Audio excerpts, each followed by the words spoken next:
Today we are trimming back this dwarf pomegranate that I got from my mom's garden.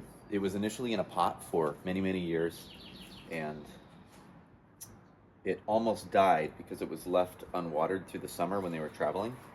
So I took it home, revived it, and it was about this tall when I got it, with maybe some growth here and there, but now I turned it into a shohin style, put it in this bonsai pot, and it's ready to go. So I'm going to go ahead and do its first pruning of the spring.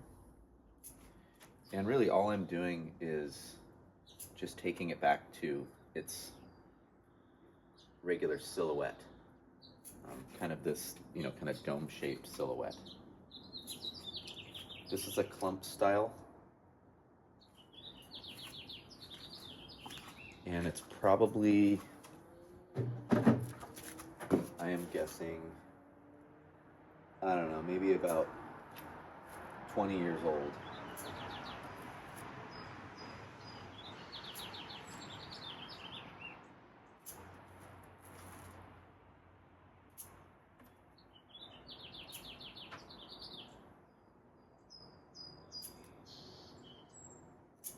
It's really fun cutting this little guy back here.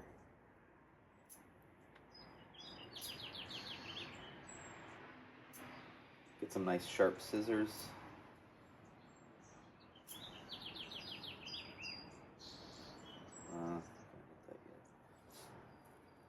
I have a lot of growth that's kind of taken off in different directions and growing out into other areas, so I'm trying to kind of separate that.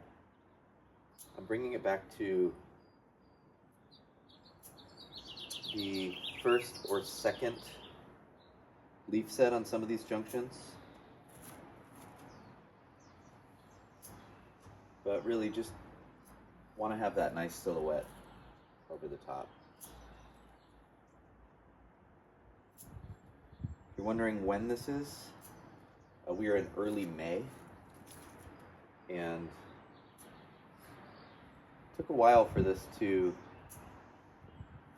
get ready for me to start trimming back. Oops. So I just wanted it to fill out as much as possible before I touched it, but it's looking pretty good now.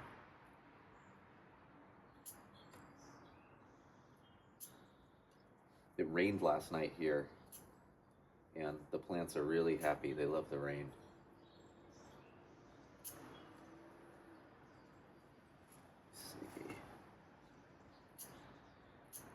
So these are really good at back budding in my experience. They, if you cut them back hard, they will grow back with a lot of vigor. So if you remember at the beginning of the video, I said this was nearly dead. So it really had like no leaves on it, maybe a few here and there. And by putting it in new soil and giving it a bigger pot for a while, it bounced back very quickly. So all those areas that didn't have any growth on them, it all came back.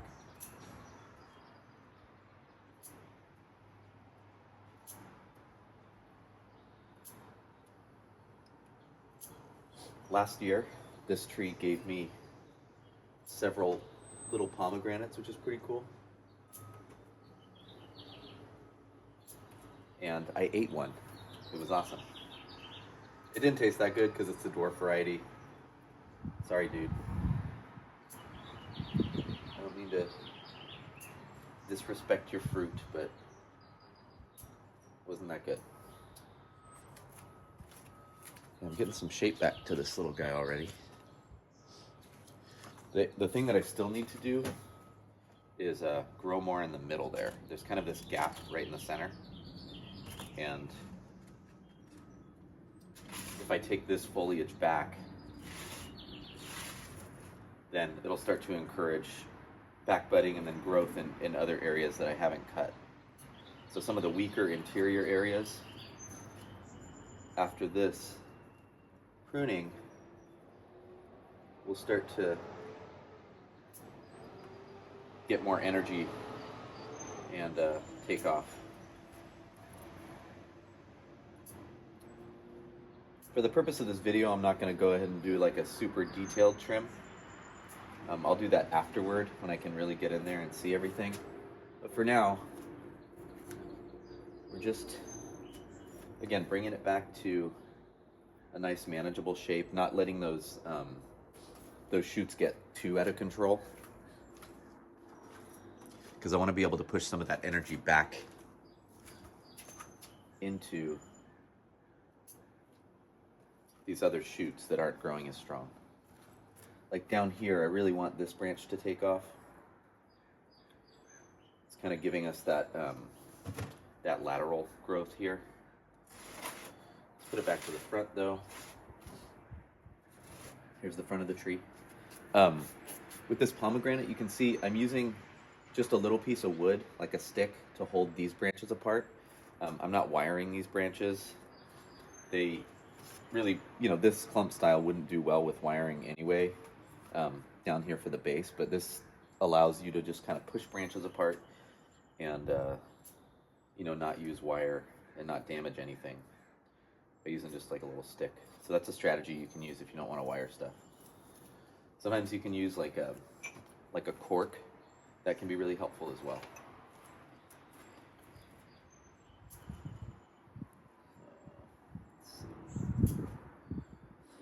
Now the camera's right in the way of where I want to look at this tree, but it's looking pretty decent. Move this out of the way. Let me get down here.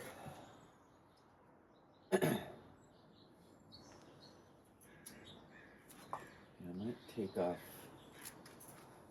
See, I really want the middle to get up to about here. So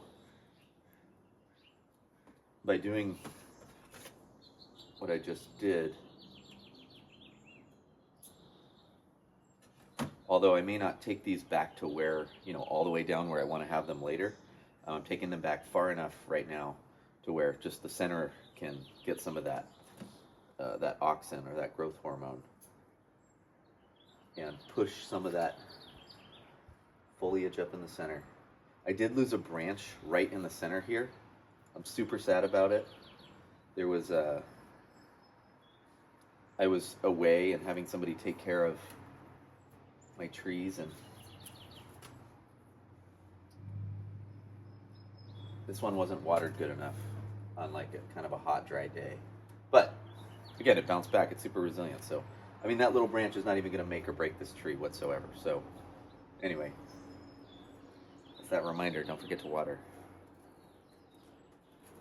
Let's see. So what I'm thinking about right now is maybe taking off some of this growth here and some of this growth here. But I think I'm going to leave it for now. But the one thing that I'm noticing that's giving this tree kind of like a funky little look is this branch right here. So I'm going to get another stick to push this branch over this way and put it right in the center, because it's crossing that nice piece of deadwood right there. So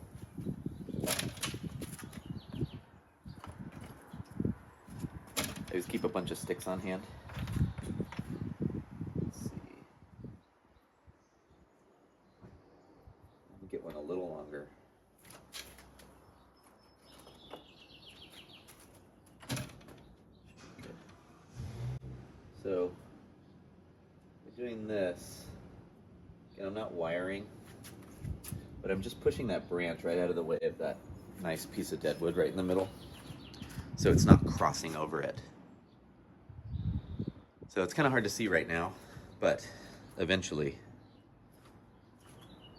as this tree gets nice and filled out, I'll probably maybe thin some of the area in here so you can see inside of it even more, and then the canopy will be nice and lush. But for now, I think that might be all we're going to do in terms of the pruning, because it's looking manageable.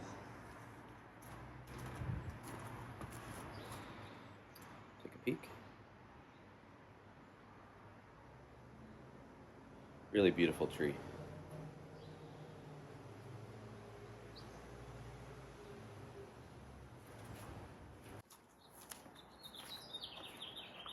So in a few short minutes, you can really transform your tree. So about right now is the time to start trimming your trees after that flush of growth that pushed out. Your trees start to harden off and get a little bit more lignified or woody, then that's a really good indication that it's time to come in and trim. So I might work this guy a little bit more, but for now, looks pretty good. Don't forget to water.